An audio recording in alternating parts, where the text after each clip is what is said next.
Hello students, N के Mittal class में आपका स्वागत है। मेरा नाम निधि मित्तल है। जैसा कि आपको पता ही है, जो आपका प्रीवियस क्लास हो चुकी थी वहाँ पर हमने गिरवी और उससे संबंधित जो भी उसके एसेंशियल्स थे हमने उसके बारे में बात कर ली थी। सबसे पहले तो हम एक बात फिर से रिपीट करवा दें, गिरवी का मतलब क्या है। डेफिनेशन तो आप सभी को पता ही है। अगर ए है और वो यहाँ पर बी से 1,00,000 रुपये उधार लेता है और उस उधार के बदले में एज अ सिक्योरिटी जो ए है वह अपनी कार को बी के पास में एज अ सिक्योरिटी के रूप में रखवा देता है। यहाँ पर ए बन जाएगा और बी बन जाएगा। क्लियर है? डेफिनेशन कल बताई थी।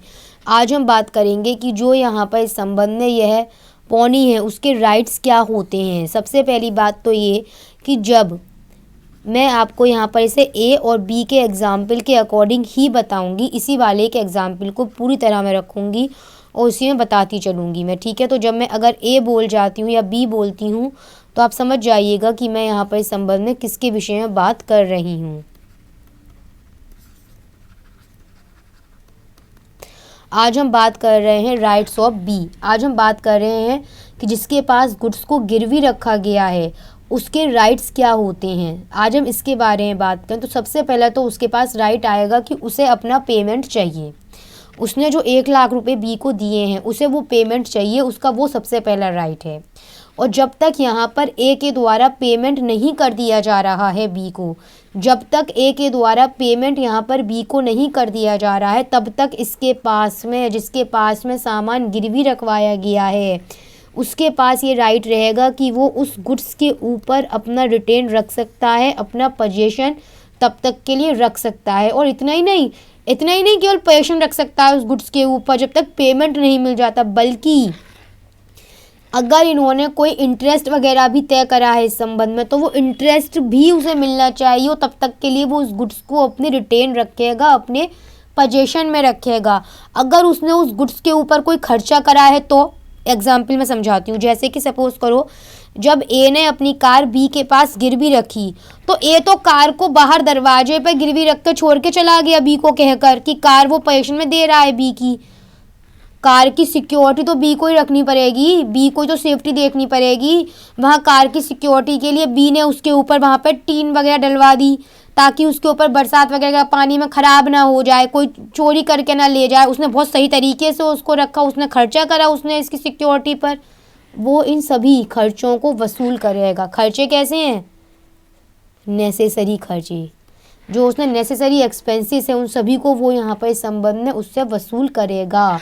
पेमेंट फॉर डेप्ट लेगा, अपना इंटरेस्ट भी लेगा और जो खर्चे उसने दिए हैं उन सभी को उससे वसूल करेगा। और तब तक के लिए पौनी यानी कि जो बी पर्सन है, यानी कि जिसके पास सामान गिरवी रखा गया है, तब तक वो व्यक्ति यहाँ इस गुड्स के ऊपर अपना पोजीशन रखेगा, तब तक वो व्यक्ति उस गुड्स को अपने रिटेन में रखेगा।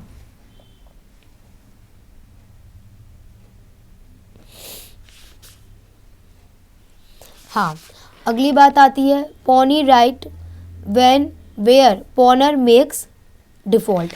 हाँ भाई, एक बात याद रखना आप, इसके तहत मैं आपको बता दूं कि जब मैं पहले अपना वही एग्जाम्पल बनाऊंगी ताकि मैं अच्छी तरह से आपको समझा सकूं इसमें, और आप भी इस एग्जाम्पल के तहत ही इसे समझिएगा। आपको याद करने में और समझने में इन चीज़ों को बेहद आसानी होगी। इसलिए हम बात कर रहे हैं इस बी के राइट की, हम बात कर रहे हैं जिसके पास गुड्स गिरवी रखवाए गए हैं उसका क्या राइट है। तो उसका एक राइट यहाँ पर इस संबंध में ये भी आता है, उसका इस संबंध में कि जब यहाँ पर इस ए ने कह रखा था, ए ने कहा था कि सपोज करो ए ने कहा ये 3 महीने के भीतर पैसा पे कर देगा। ए ने यह कहा था 3 महीने के भीतर पैसा पे कर देगा, पर इसने ऐसा नहीं किया। जो टाइम पीरियड इन्होंने तय करा था उस टाइम पीरियड के दौरान ए की तरफ से पैसा बी को वापस नहीं करा गया है। अब बी का ऐसी कंडीशन में क्या अराइज हो जाएगा? अब बी का ऐसी कंडीशन में राइट अराइज हो जाएगा, 2 राइट अराइज हो जाएंगे। पहला राइट होगा या तो ये चाहे तो इसके अगेंस्ट ए के अगेंस्ट मुकदमा दाखिल करे, या फिर अगर ये चाहे तो जो गुड्स एज अ सिक्योरिटी यहाँ पर इसने बी के पास रखवाया था उसे वो बेच सकता है बाय नोटिस, आफ्टर नोटिस। ढंग से समझना भी से, मैंने यहाँ पर अभी आपसे इस संबंध में ये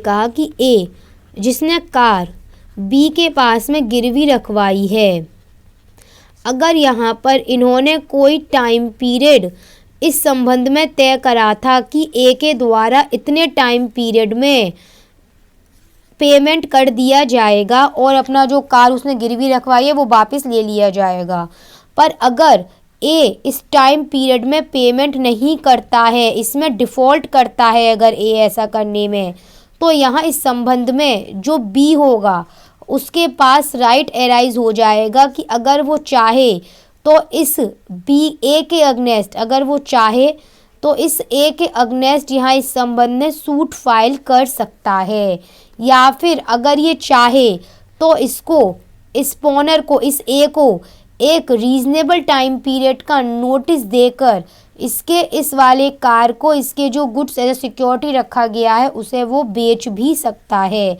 पहले यहाँ तक का पोर्शन रीड करो जो मैंने बोला इस एग्जाम्पल पर एप्लीकेबल करते हुए। If the owner makes default in payment of डेब्ट or performance at the stipulated time of promise in respect of which the goods were placed, the pawnee may bring a suit against the pawner upon the debt or promise and retain the goods placed as a collateral security, or he may sell the thing placed or giving the pawner reasonable notice of sale। Clear है? वो suit file कर सकता है उसके against ए के, या वो चाहे तो नोटिस देकर उसके सामान बेच भी सकता है। पर इसमें भी एक बात है जो याद रखने की है, वो ये है कि जब नोटिस दिए जाने के बाद में सेल हो रही है, समझ लेना, फिर से समझा रही हूँ। ए ने एक कार 1 लाख रुपए में बी के पास में गिरवी रखी है। एक टाइम पीरियड तय करा गया था ए के लिए कि उसे पैसा वापस करना था। टाइम पीरियड में उसने पैसा वापस नहीं करा, बी ने अपने राइट का प्रयोग करा, नोटिस दिया और इसकी कार को सोल्ड आउट कर दिया, कार बेच दी। अब मेरी बात समझना जो समझा रही हूँ मैं, कार की कीमत कितनी है समझना। कार को जब बेचा गया, इस तरह नहीं, ये समझना इसमें समझो। कार को जब बेचा गया है तब वो बिकी है 75,000 रुपये में। कार को जब बेचा गया वो 75,000 में बिकी है। इसका मतलब ये कि यहाँ पर क्या हुआ, इसका मतलब ये कार बेचकर भी इसका बी का पूरा पेमेंट पे नहीं हो रहा है। If the proceed of such sale are less, अगर सेल से जो आपको अमाउंट मिल रहा है वो कम मिल रहा है डेब्ट की अपेक्षा, तो यहाँ पर जो ये ए होगा ये अभी भी लाइबल माना जाएगा। अभी इसके ऊपर कितने रुपए पे करने थे इसे बी को 1 लाख, पर कार कितने में सेल हो रही है 75 में। कितना बचा अभी, जितना बचेगा उतने के लिए लाइबल माना जाएगा। ये क्लियर है? दूसरी बात समझो। अब वही कार की बात है, कार बेच दी गई, ठीक है। अब यहाँ बात समझना, कार कितने में बिकी है? कार बिकी है 2 लाख रुपए में। कितने में बिकी है? 2 लाख में। ए को पेमेंट कितना करना था? 1 लाख। इसका मतलब इस बी के पास आ गया 1 लाख रुपए, तो अपना आ गया 1 लाख एक्स्ट्रा आ गया। अब इस बी की ड्यूटी बन जाएगी कि जो भी इसके पास पैसा एक्स्ट्रा आ गया है उसे वो ए को वापस कर दे। अब इतने वाले पोर्शन को अब रीड करो, अब समझ में आ जाएगा। If the proceed of such sale are less, पहला वाला एग्जाम्पल है, are less an amount due in respect of डेब्ट और promise, the owner is still liable to pay the balance. Clear है? If the proceed of the sale are greater, 2 lakh है, greater than the amount so due, the pawnee shall pay over the surplus to the owner. Clear है? I think आपको बहुत अच्छी तरह clear करवाया गया, बहुत अच्छी तरह बताया गया आपको यहाँ पर। हाँ, इसको आप समझ सकते हैं। आप इसे एक तरह से आप इसे ए के राइट के रूप में ही समझिए, आप यहाँ पे इसे पॉनर के राइट के रूप में समझिए आई थिंक, तो आप इसको जल्दी समझ पाएंगे मेरे हिसाब से। देखिए एक रूल है यहाँ पर, एक रूल यहाँ पर ये कहता है कि अगर जो ए है, एक बात समझना जो समझा रही हूँ आपको, जो ए है उसने अपनी कार 1 लाख रुपए बी से उसने उधार लिए और उसने बी के पास अपनी कार को उसने गिरवी रख दिया, ठीक है। एक टाइम पीरियड पार्टीज ने सेट कर लिया कि ए के द्वारा पेमेंट कर दिया जाएगा, पर ए पेमेंट नहीं कर पाया, उसने पेमेंट करने में उसने डिफ़ॉल्ट करा है।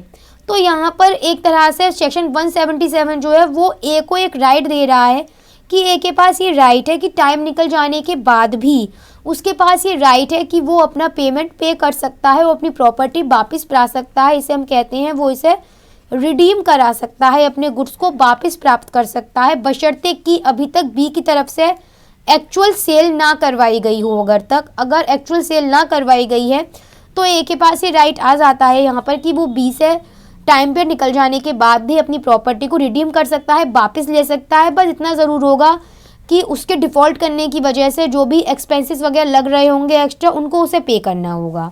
आई थिंक आप इसको रीड कर लीजिए, आप समझ जाएंगे।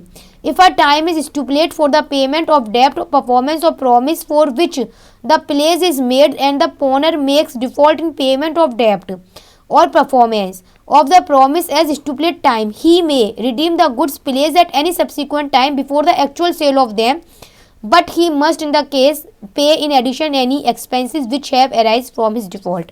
I think आपको क्लियर हो चुकी है वाली बात।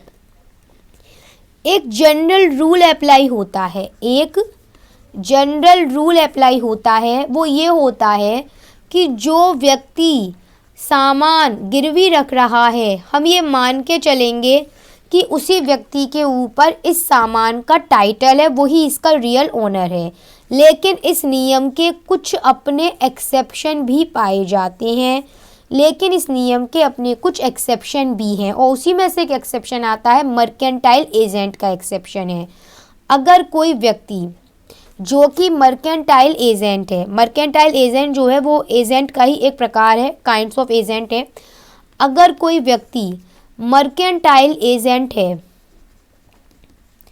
और उसके द्वारा कोई गुड्स बी के पास में गिरवी रखवाया गया है, तो सबसे पहले तो ये देखा जाएगा, ये सारी कंडीशन होंगी 178 की।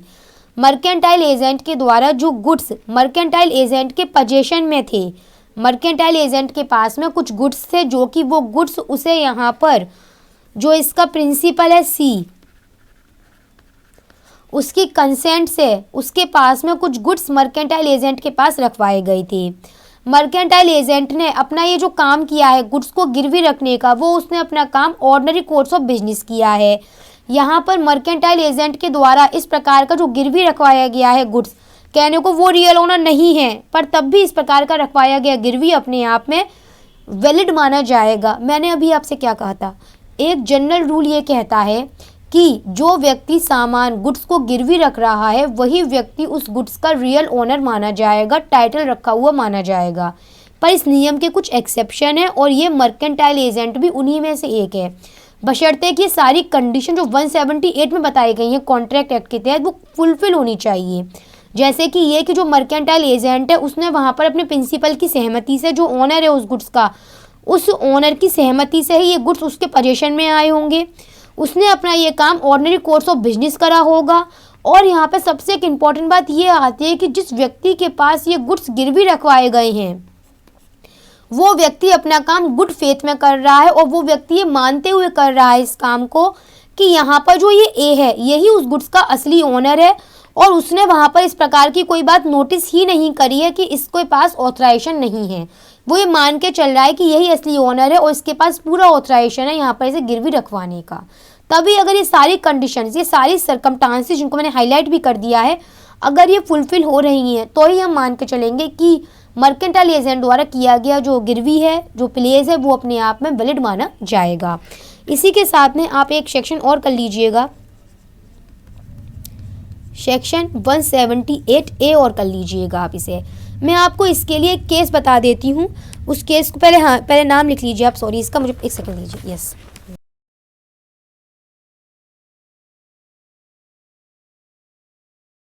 पहले आप इस हेडिंग का नाम लिखिए अपनी, इसका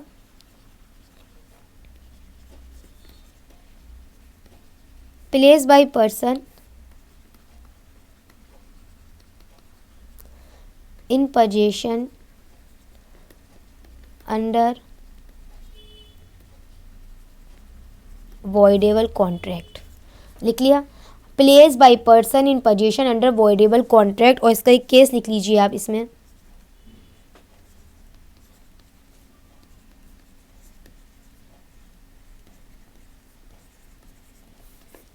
इस केस में क्या था यहाँ पर आप समझना, सपोज करो एक व्यक्ति है ए, और ये जो ए व्यक्ति है ए, इसने फ्रॉड के माध्यम से इसने एक फ्रॉड करा। किसके साथ? इसने बी के साथ फ्रॉड करा। फ्रॉड करा इसका मतलब ये फ्रॉड जो कि सेक्शन 19 के तहत वॉइडेबल है, या फिर हो सकता है अनडू इन्फ्लुएंस करा हो जो कि सेक्शन 19A के तहत वॉइडेबल है। क्लियर है? ए ने बी के साथ में फ्रॉड करा और फ्रॉड करके ए ने बी की अंगूठी हासिल कर ली। उस अंगूठी को ले जाकर बी सी के पास में उसे गिरवी रख दिया। क्लियर है? हमें ये देखना है यहाँ पर इस संबंध में कि ये जो सी के पास अंगूठी गिरवी रखी गई है, क्या ये गिरवी यहाँ पर वैलिड है? अगर हमें ये पता चल जाए, ये दो कंडीशन पता चल जाए हमें। पहली कंडीशन ये कि यहाँ पर ये जो ए है उसने जो अंगूठी प्राप्त करी है वो उसने बाई फ्रॉड प्राप्त करी है, मतलब वॉइडेबल कॉन्ट्रैक्ट के तहत उसने प्राप्त करी है। दूसरा ये कि जो ए और बी के बीच क्या हो रहा है, उसने बी से फ्रॉड से प्राप्त करी है, तो बी के पास ये राइट आ गया है कि वो इस कॉन्ट्रैक्ट को टर्मिनेट करवा सकता है। ए और बी के बीच कुछ तो हुआ होगा, तभी तो उसने भाई फ्रॉड यहाँ पर प्राप्त करी है अंगूठी। और बी है अभी तक उस कॉन्ट्रैक्ट को वॉइडेबल नहीं, उसने अभी तक इस कॉन्ट्रैक्ट को टर्मिनेट नहीं करवाया है। और सी जो है उसने विदाउट नोटिस गुड फेथ में, सी ने ये मानते हुए कि असली ओनर ए ही है, गुड फेथ में विदाउट नोटिस, वो जानता ही नहीं था कि असली ओनर कोई और है, वो यही मान रहा था कि इस अंगूठी का असली ओनर ए ही है, तब उसने इस अंगूठी को गिरवी रखा है। यहाँ पर ये गिरवी जो रखा जाएगा इसको इस संबंध में वैलिड माना जाएगा। तो इसी के साथ आज आपका यहाँ पर बेलमेंट और उसके साथ ही क्या था आपका गिरवी प्लेस, वो आपके दोनों पोर्शन या कंप्लीट होते हैं। आपने यहाँ पर राइट्स ऑफ पौनी भी, राइट जो गिरवी जिसके पास सामान गिरवी रखा गया है उसके राइट्स को भी आपने अच्छी तरह यहाँ पर जान लिया है। जो भी आपके इस संबंध में इंपॉर्टेंट टॉपिक थे, चाहे गारंटी हो या फिर गिरवी हो, बेलमेंट हो, ड्यूटीज़ क्या होती है बेलर की और बेली की, राइट्स क्या होती हैं बेली के, सारे कंप्लीट हो चुके हैं। अब इसके बाद हमारी नई क्लास होगी, नेक्स्ट क्लास होगी जो कि रिलेट करती है एजेंसी से, प्रिंसिपल और एजेंट, रिलेशनशिप एजेंट और प्रिंसिपल की, उनके बारे में हम अगली क्लास में बात करेंगे। मैं पहले ही बताया था, फिर बता दूं, कॉन्ट्रैक्ट एक्ट सेकंड की लगातार क्लास कंप्लीट होती जा रही हैं। क्लास को अटेंड करिए, आपके लिए क्लासेस काफ़ी बेनिफिशियल रहेंगी।